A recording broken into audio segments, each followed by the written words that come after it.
Last week I saw a sign in the crowd that said DOGE stands for Dangerous Oligarchs Grab at Everything. And I said it then and I'll say it again, that Elon Musk needs to keep his grubby hands, his greedy grubby hands off of our government.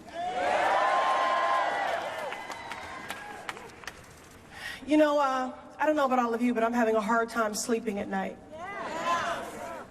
My daughter is 16 years old and looking at colleges, and I'm so worried about the world that she's living in now and the world that she will inherit.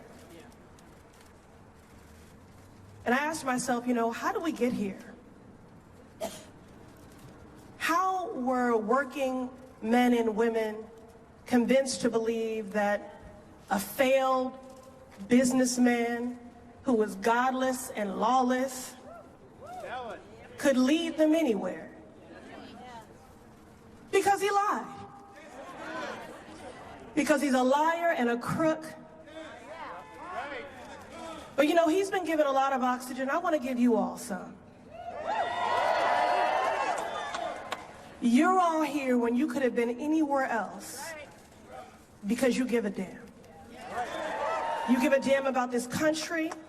You give a damn about our democracy. You give a damn about your neighbors. You are the true patriots.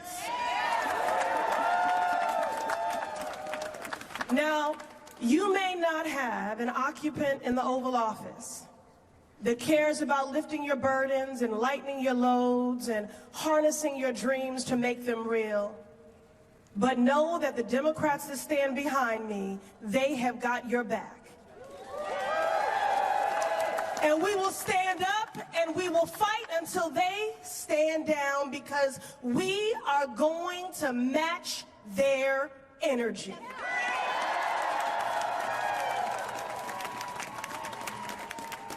Elon Musk and your muskrats. Elon Musk, I mean Donald Trump, same thing at this point, right? Who really is the president, Donald? Donald Trump ran on a promise to bring down costs for everyday people, didn't have a plan for it, but said he would. Well, Donald, how's that going? I'll ask you all, how's it going? Are your eggs cheaper? Is your housing more affordable?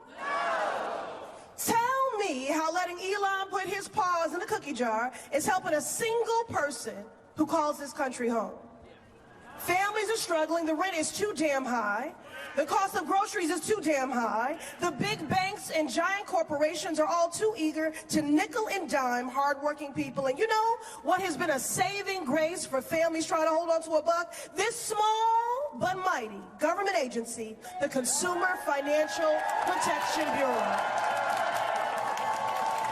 Now look, those of you watching, you may have never heard of them.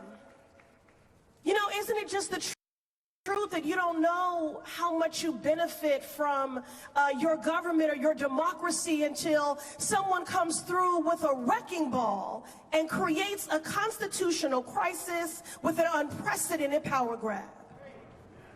You've never heard of them, but trust me, they've been working hard for you, the people, for over a decade.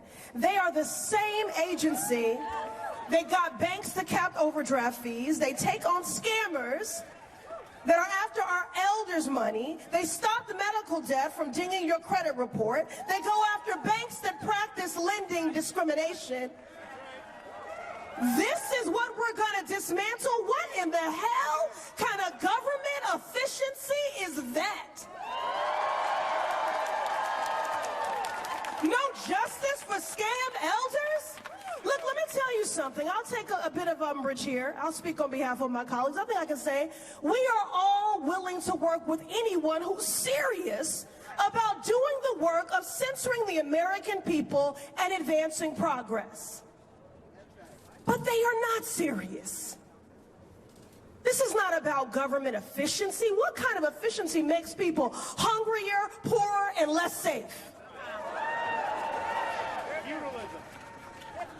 The CFPB are watchdogs fighting for the people, so no wonder Elon and Donald want to gut it.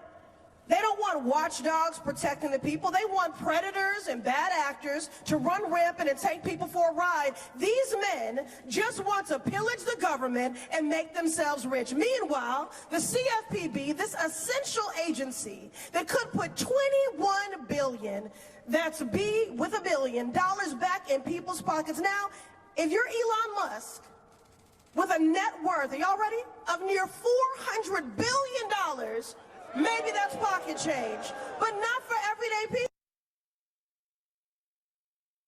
The good policies coming out of this place have been make or break for folks struggling to make ends meet in the midst of recessions, pandemics, and much more. So I just want to take a moment, because I told some stories and profiles about people who've been protected and helped by this agency, but I don't want this workforce to be faceless to you. Can we just thank this dedicated workforce at the CFPB?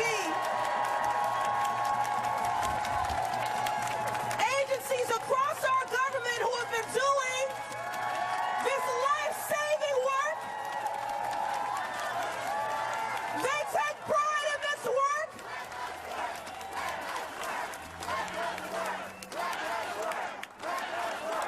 That's right. That's right.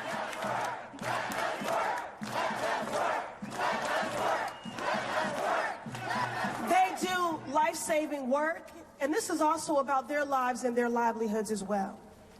So we're grateful to them in the midst of this unprecedented assault on our democracy. And I want to say to them, the uncertainty and fear that you are feeling today is real. But I want you to know that every single person here and then some has your back. And we are going to litigate, legislate, agitate, and resist, because you are worth it. So we will see you in Congress, in the courts, and in the streets. And I'll close it out here. Again, as I think about my 16-year-old daughter. A movement sibling of all of ours, Cecile Richards, an incredible warrior for justice, recently transitioned. And in the midst of battling cancer, she was still out in these streets organizing and resisting. And she was asked, "What are you doing here? You're still fighting when you're in a fight for your life." And her response was, the question will be asked, when everything was at stake for the country, what did you do?